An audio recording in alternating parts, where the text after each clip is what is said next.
जी.आरची होळी करण्याचा आदेश दिल्यानंतर तुमच्या शिवसेनेच्या कार्यकर्त्यांसोबत राज्यभरात अनेक ठिकाणी असं चित्र पाहायला मिळालं की मनसेचे कार्यकर्ते देखील त्या जी.आरच्या होळीच्या आंदोलनामध्ये सहभागी झाले होते। 5 तारखेचा जर मोर्चा झाला असता तर दोन्ही ठाकरे झाला असतं तर नाही, 5 तारखेला कार्यक्रम होणार, मग तो मोर्चा होईल, सभा होईल, पण मराठी माणसाची एकजूट आता तुटू द्यायची नाही। म्हणून आता हे महाराष्ट्राच्या कानाकोपऱ्यामध्ये लोण पसरलेलं आहे। तर मी सर्वांना विनंती करतोय की आता ही जाग केवळ संकट आल्यानंतर उठून जागं व्हायचं आणि संकट दूर झाल्यानंतर आपण झोपायचं, आता झोपू नका। एकत्र आलो आहोत, एकत्रच पुढे जाऊ आणि ते एकत्र येऊ नये म्हणून हा जी.आर त्यांनी मागे घेतलाय। शिंदेबरोबरचे मंत्री ते देखील नाराज झाले होते, ते म्हणाले काय जी.आर मागे घेतला म्हणून? कारण ते लाचारच आहे, त्यांना त्यांच्या मालकांची गुलामगिरी करावी लागते। हे काय बाळासाहेबांचे विचार सांगतायत? उलट मी अजित पवारांचं कौतुक केलं मगाशी तुम्ही तिकडे विचारल्यानंतर, ते बोलले तरी, पण हे मिंदे कुठे बोलले? मिंदे कुठे बोलले? बोलणं झालं का?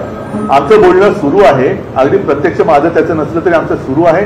आणि म्हणून सांगतो की 5 तारखेला माझी तर इच्छा आहे की आज जे सहभागी अगदी मराठी भाषा समिती सुद्धा आहे, त्यांनी सुद्धा, इतर सुद्धा पक्ष, अगदी मनसेने सुद्धा एकत्रित कार्यक्रम आपला हा व्हायलाच पाहिजे 5 तारखेला, अशी माझी आग्रहाची विनंती। आणि आम्ही तो कार्यक्रम एकत्र आला, मनसे असतील किंवा आपला पक्ष असेल, तसा या मुद्द्याला घेऊन आला, हा मुद्दा तडीच नाही, तसं पुढे देखील असं एकत्रित पाहायला मिळेल का? राज्यभरातल्या जनतेला याची उत्सुकता। मी परत सांगतो की एखादं संकट आल्यानंतर आपण एकत्र येण्यापेक्षा आपण एकत्र आलो तर संकट येणार नाही, ही माझी धारणा आहे।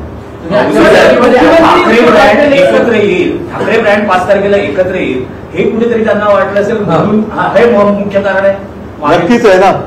म्हणजे मी तुम्हाला परत एकदा मी सही करतो, पुनरुच्चार करतो की पहिला त्यांचा हा अत्यंत कुटील डाव होता की मराठी अमराठी विभागणी करायची, मराठी माणसांमध्ये फूट पाडायची आणि आपली पोळी भाजायची।